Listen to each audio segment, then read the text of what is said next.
আহোম হিচাপে গদাধৰ সিংহই প্ৰত্যেক দিনাই একোজনীকৈ বগী কলি মানে বগী চেউৰি গাই তেওঁ আচলতে এটা সময়ত খাইছিল। আমি আচলতে আহোম হিচাপে আচলতে গো মাংস খোৱা আগতে এটা পৰম্পৰা আছিল। এতিয়া আমি বেলেগ ধৰণে বৈষ্ণৱ ধৰ্মত আমি আহিলো। তাৰ পাছত ধৰি লওক মানে জীৱ হত্যা মহাপাপ এনেকুৱা ধৰণৰ কথাবিলাকত অহাৰ পাছত আচলতে এই বিষয়বিলাক নাইকিয়া হৈ গ'ল। মই মুখ্যমন্ত্ৰী ডাঙৰীয়া নেডাৰ চেয়াৰমেন আৰু তেওঁ নাডাৰ চেয়াৰমেন হিচাপে গো মাংস বন্ধ কৰা কথাটো শ্বিলঙত গৈ নাগালেণ্ডত গৈ নহলে ইটানগৰত গৈ ক'বৰ কাৰণে অনুৰোধ জনাইছো যে আমি এটা কথা অপ্ৰাসংগিক হলেও মই জাতত আহোম হিচাপে গদাধৰ সিংহই প্ৰত্যেক দিনাই একোজনীকৈ বগী কলি মানে বগী চেউৰি গাই তেওঁ আচলতে এটা সময়ত খাইছিল। আমি আচলতে আহোম হিচাপে আচলতে গো মাংস খোৱা আগতে এটা পৰম্পৰা আছিল। এতিয়া আমি বেলেগ ধৰণে বৈষ্ণৱ ধৰ্মত আমি আহিলো। তাৰ পাছত ধৰি লওক মানে জীৱ হত্যা মহাপাপ এনেকুৱা ধৰণৰ কথাবিলাকত অহাৰ পাছত আচলতে এই বিষয়বিলাক নাইকিয়া হৈ গ'ল। কিন্তু মানুহে আচলতে খাদ্যক লৈ যিটো তেওঁলোকে আচলতে ৰাজনীতি কৰিবলৈ আগবাঢ়ি গৈছে, মানে মুখ্যমন্ত্ৰী ডাঙৰীয়াই যে অখিল গগৈ ডাঙৰীয়াই এটা প্ৰত্যাহ্বান জনাইছিল তেখেতক যে তেওঁ হোষ্টেলত থকাৰ সময়ত তেওঁ গো মাংস খাইছিল বুলি কৈছিল। তাৰ উত্তৰটো কিয় আজিৰ তাৰিখলৈকে দিব পৰা নাই? যে তাৰ পাছতো বহু মানুহে তেখেতৰ ওপৰত আঙুলি টোৱাইছে যে তেখেতে আচলতে সেই সময়ত আচলতে গো মাংস তেওঁ যেতিয়া কংগ্ৰেছৰ চৰকাৰৰ দিনত আছিল সেই সময়তো তেওঁ গো মাংসক আচলতে পক্ষপাতিত্ব কৰিছিল।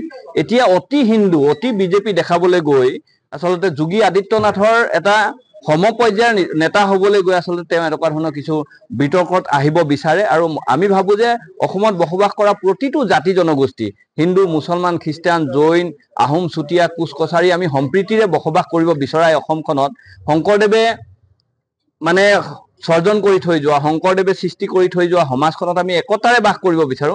তাত আচলতে গো মাংস গাহৰি মাংস এইবোৰ বিষয়লৈ মানে আহিব নালাগে বুলি আমি উপলব্ধি কৰো। সেইকাৰণে মুখ্যমন্ত্ৰী ডাঙৰীয়াক আহ্বান জনাইছো যে ৰাজনীতি কৰক, বেলেগ এংগুলৰ পৰা কৰক, কাম বন কৰি আচলতে ধাৰ নোলোৱাকৈ 1,50,000 কোটি টকা ধাৰ টেটুলৈকে লৈ আচলতে আজিৰ তাৰিখত বিভিন্ন ধৰণৰ উন্নয়নৰ ফটা ঢোল বজাই তেওঁ আচলতে এনেকুৱা ধৰণৰ গো মাংস গাহৰি মাংসৰ কথা কৈ ৰাজনীতিটো আচলতে বেলেগ এটা ফাললৈ লৈ যাবৰ কাৰণে যি প্ৰচেষ্টা হাতত লৈছে এইবিলাক আচলতে অসমৰ ৰাইজে কেতিয়াও মানি লোৱা নাছিল আৰু ভৱিষ্যতৰ দিনতো এইবিলাক বিষয় মানি নলয়।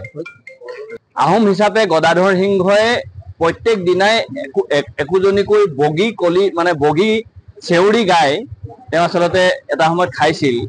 আমি আচলতে আহোম হিচাপে আচলতে গো মাংস খোৱা আগতে এটা পৰম্পৰা আছিল। এতিয়া আমি বেলেগ ধৰণে বৈষ্ণৱ ধৰ্মত আমি আহিলো। তাৰ পাছত ধৰি লওক মানে জীৱ হত্যা মহাপাপ এনেকুৱা ধৰণৰ কথাবিলাকত অহাৰ পাছত আচলতে এই বিষয়বিলাক নাইকিয়া হৈ গ'ল। মই মুখ্যমন্ত্ৰী ডাঙৰীয়া নেডাৰ চেয়াৰমেন আৰু তেওঁ নাডাৰ চেয়াৰমেন হিচাপে গো মাংস বন্ধ কৰা কথাটো শ্বিলঙত গৈ নাগালেণ্ডত গৈ নহলে ইটানগৰত গৈ ক'বৰ কাৰণে অনুৰোধ জনাইছো যে আমি এটা কথা অপ্ৰাসংগিক হলেও মই জাতত আহোম হিচাপে গদাধৰ সিংহই প্ৰত্যেক দিনাই একোজনীকৈ বগী কলি মানে বগী চেউৰি গাই তেওঁ আচলতে এটা সময়ত খাইছিল। আমি আচলতে আহোম হিচাপে আচলতে গো মাংস খোৱা আগতে এটা পৰম্পৰা আছিল। এতিয়া আমি বেলেগ ধৰণে বৈষ্ণৱ ধৰ্মত আমি আহিলো। তাৰ পাছত ধৰি লওক মানে জীৱ হত্যা মহাপাপ এনেকুৱা ধৰণৰ কথাবিলাকত অহাৰ পাছত আচলতে এই বিষয়বিলাক নাইকিয়া হৈ গ'ল।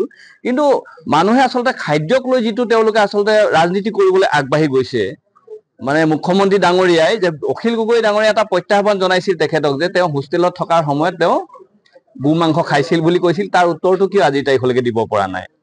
যে তাৰ পাছতো বহু মানুহে তেখেতৰ ওপৰত আঙুলি টোৱাইছে যে তেখেতে আচলতে সেই সময়ত আচলতে গো মাংস তেওঁ যেতিয়া কংগ্ৰেছৰ চৰকাৰৰ দিনত আছিল সেই সময়তো তেওঁ গো মাংসক আচলতে পক্ষপাতিত্ব কৰিছিল।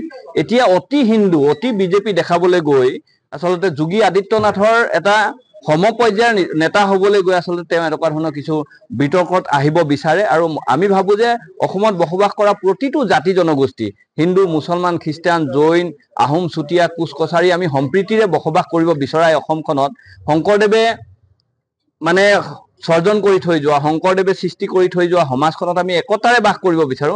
তাত আচলতে গো মাংস গাহৰি মাংস এইবোৰ বিষয়লৈ মানে আহিব নালাগে বুলি আমি উপলব্ধি কৰো। সেইকাৰণে মুখ্যমন্ত্ৰী ডাঙৰীয়াক আহ্বান জনাইছো যে ৰাজনীতি কৰক, বেলেগ এংগুলৰ পৰা কৰক, কাম বন কৰি আচলতে ধাৰ নোলোৱাকৈ মানে 50,000 কোটি টকা ধাৰ টেটুলৈকে লৈ আচলতে আজিৰ তাৰিখত বিভিন্ন ধৰণৰ উন্নয়নৰ ফটা ঢোল বজাই তেওঁ আচলতে এনেকুৱা ধৰণৰ গু মাংস গাহৰি মাংসৰ কথা কৈ ৰাজনীতিটো আচলতে বেলেগ এটা ফাললৈ লৈ যাবৰ কাৰণে যি প্ৰচেষ্টা হাতত লৈছে এইবিলাক আচলতে অসমৰ ৰাইজে কেতিয়াও মানি লোৱা নাছিল আৰু ভৱিষ্যতৰ দিনতো এইবিলাক বিষয় মানি নলয়।